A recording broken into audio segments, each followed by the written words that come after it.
Hi, welcome. I'm Pat Cavanaugh, the publisher of the Covington News.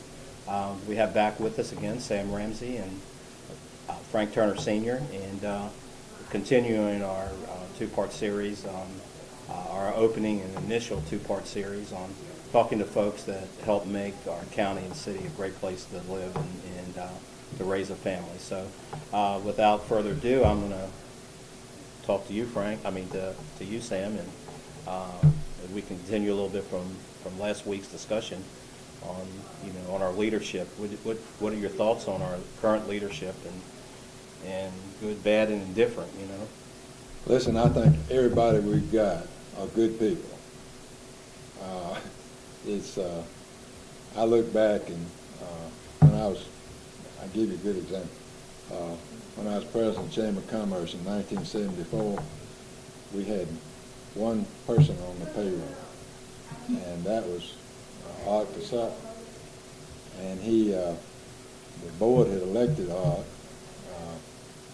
knowing he lived just a little over in Rockdale County. Well, our commissioner at the time didn't like it because he didn't live in Newton County. So I was looking for my check every month, and for 2 or 3 months, I didn't get a check from the county. And I was depending on that to, keep the thing going, really. So I went up, that was Mr. Jack Morgan at the time, and I went up to see Jack. I said, we had not gotten a check from the county in 3 months. He said, Sam, I think we ought to have somebody in Newton County, head of the Chamber of Commerce. And I said, well, Jack, Art's doing a good job. And I said, he's, the board voted for him to be in this position. And I said, we've got to depend on the county to help us keep this thing open. So with that, Mr. Morgan, I'd known all his life, and he was in my Sunday school class till he died. Opened the center drawer of the desk and pulled out the 3 checks and handed them to me. He held them. He'd already been signed and everything. He'd signed checks and everything. That's funny. And Yeah. but now, I could have gone to the Covington News and said the county's not paying us what they supposed to be paying us and so forth.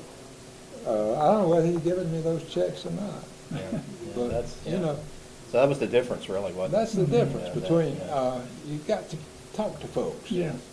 And you can't put them down in public. You got to talk to them. And like I say, the thing that concerns me right now, like I say, the power I had as mayor was I could set the agenda. That same power the commissioner should have too. He should be able to set the agenda and not just let anything come up any time before it's even discussed by anybody or anything else. Mm-hmm. You're asking for trouble. And when the commissioners voted here a few weeks ago to change that and put some of his power back, but they waited till, said they were going to wait till January Till the next election. 2017. The next person taking over. If it's that important to be done, it needs to be done now. That's the way I feel about it. I agree with Sam to some degree. I disagree when they changed the commissioner, chairman commissioner's powers, because the people had voted on the person to have those powers, and then those 3 people took them away. I can see why they're waiting until the next election to do it too, because they shouldn't change it, because people voted on it, to Mr. Ellis, to have the authority that he's got right now, and they shouldn't change it without asking the people. But I think that it never should have been taken away. But I think when I was in school, they had classes called civics. You ever take physics? I did, yes, sir, civics. I don't think they teach civics I don't think they anymore. do, no, sir. But I think a lot of people could benefit from having civics classes, understanding the government process, having respect for it, and understanding how it grinds along. It grinds very slowly sometimes, but it grinds very fine. And I think Sam and I both, out of respect for each other, understood the governing process, understood the economic development process, and knew how to spur it along, and had tremendous cooperation, even from uncooperative council members at that time. If they saw industrial development coming, they realized how important it was. To that bad statements and bad temper, particularly in the newspaper, hurt the whole county. Because I believe that that XYZ industry who may want to come here and do $100 million plant has subscribed to the Covington News 2 years ago. And they read it every Yeah. week. Yeah. And if it's full of bad news, they say, well, let's go look in South Carolina, or let's go look in North Carolina. And I wish everybody would realize that and if they got a disagreement with somebody, go to them and talk to them. Don't try to air it in public, hoping they'd get their name. And and that's, people have, I'm dealing with that, have this mistaken notion that in a community like this, that when you have stories like that, it sells more newspapers. It doesn't. And you don't do stories. You have to do stories that they're laid in your lap. You have to go after them. Sure. But when we have development, like when Baxter came, we found out 2 weeks before that Baxter was coming. Mhm. And we could have plastered that all over the front page. Maybe it wouldn't have come or not. Who knows? But we talked to the chamber. We talked to them, and they said, "Well, you hold this. We'll work with." That was our job too, to do that. And I think a lot of these times, people look at the newspaper that we're the enemy, and not on purpose, are we? And I'm always glad to talk to somebody, if the mayor or to come down here and might agree and all, but if it's for the good of the county, it's to our advantage. We can't succeed if the county doesn't succeed. The paper can't succeed, and that's how it works. I think your predecessors, all the way back to the Mallards, will tell you, I never came to the newspaper to tell them what they did wasn't wrong and what they did right. Yeah, and that's, I thought that wasn't my job. But you felt comfortable going and talk to whoever it was. Oh, yeah, man, I don't think I ever came and told. I came down and talked with Charles Hill Morris, Yes. but not about the paper. Right. Yeah, just different things and all.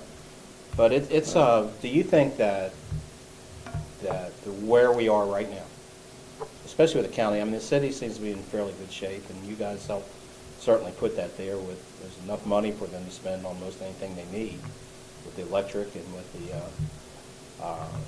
the water and everything else that we did that came during your guys' time. But with the county, with all this disruption and everything else going on, can you see with our group that's in there that we can ever get some peace and let them, that they might want to work together? What do you think it'll take? I guess that's what I'm asking. To see that, look, let's kind of start from the beginning again, and let's try not to have all this animosity and stuff like that. What do you think it would take to do that? Or is it possible, what we have? Like I say, I think the main thing it would take is all of them sit down around the same table and talk things out. Have one-on-one. Right, one-on-one conversation. Listen, I had such good relationships with every past commissioner. Excuse me. I never will forget going up. We could do some pretty big things without asking anybody. For example, I went up, Mr. Roy Varner was commissioner at the time. I went up, I think I was mayor at the time. I said, Mr. Roy, we'd like to put some wreaths around the courthouse clock for Christmas.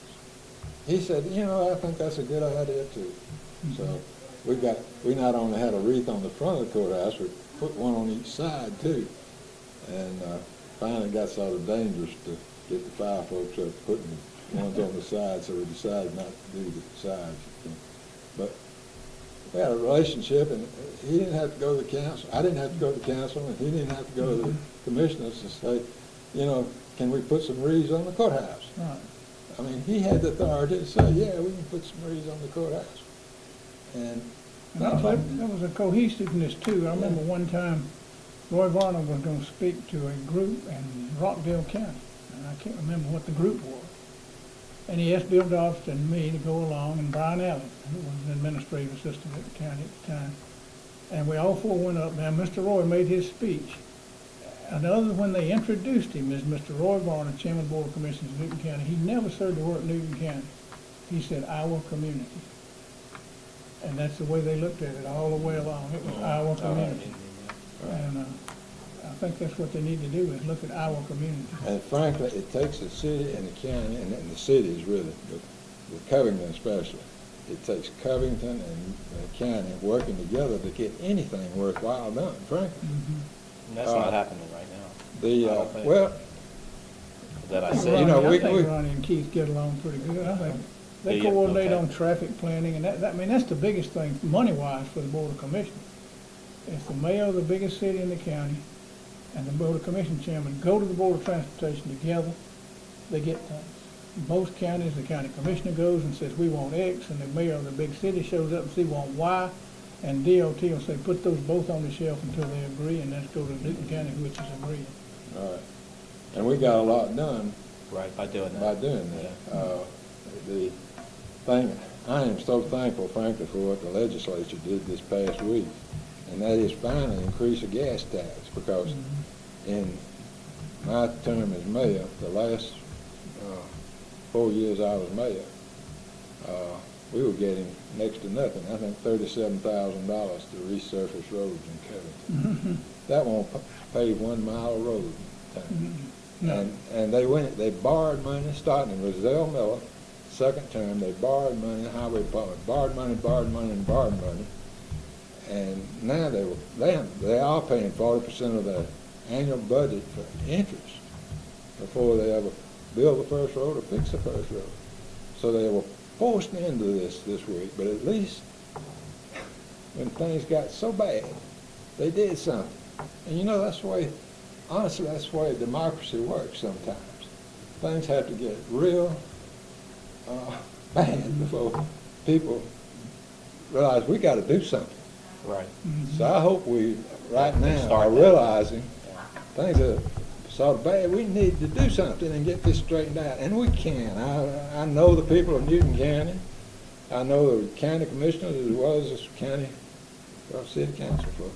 They're all good folks, and they just need to work together to get it straightened out. Right. I'm on my You have soapbox. anything to say as we close up here today? You No, know? I was just watching the microphone and seeing Stan paying the table. I wonder if we were gonna be able to hear anything he said. That was a lot of passion, Sam. And I want you to know, with Frank Whitley, Yes. he's thinking a lot. I know that. I He think did that's that at great, every you know. council Yeah, meeting. yeah. If I wasn't And willing, he I'd was be not nodding. willing. He was not gonna be left That's a out. good thing. I don't have to start doing that myself. I Yeah, just nod at these that's meetings, right. you know. I'll But tell you another thing you can put on your desk. Mr. Roy Varnick had a great big bowl of peanuts on his desk, ready to eat. People come, Mr. Roy, you better pave that road down my place. You never paved my road, and you never come, and you never pack this packet over there. Mr. Roy said, have some peanuts, and the guy get a mouthful of peanuts. And Roy said, now I can talk. yeah, I like that. You know, some of those gentlemen really had their ways of. Who was it? Murphy. Mm-hmm. When I was in the early '90s, I published a paper in Carrollton, and we had, I think it was Bremen, I think where he was from. Yeah, mhm. So I went down to meet him, and he came into his office, and his desk sat up here, and you sat down to here. Oh, yeah. You know, and he I don't know if he was a big man or not, because I never could tell. But he looked down at you, and I was like, yes, sir, yes, sir, yes, sir, yes, sir. You know, so you know, that was, you know, I guess that's how he You know, his power, you know. He had the power, but he usually was on the right side Yeah. of things. Yeah. Thank goodness. Yeah, yeah. And he did the state of Georgia a lot of good by being on the right side Yeah. of something and getting it through. Yeah. Because if you sit around and not get anything Right, done, yeah. you're going backwards usually. Yeah, you are. Well, anyhow, this segment's going to be over. I hope you've enjoyed it. With Frank Turner Sr. and Sam Ramsey, two of the most respected gentlemen we have in this community, and to be able to start this off. And we may have them back again if they're willing to come back. And hope this is a start. We're going to try to round up some folks that help make this city and county and our community a great place to be. And maybe together, we can start putting things back together again, heal some wounds, and start us down the path again to having Newton County be the best county in the state. I don't see any reason why we can't. So, Thanks, and Bill. thank you, sir. Appreciate you Yes, doing sir. this. Thank you, sir. Appreciate Thank you, you sir. doing it. Have a great week.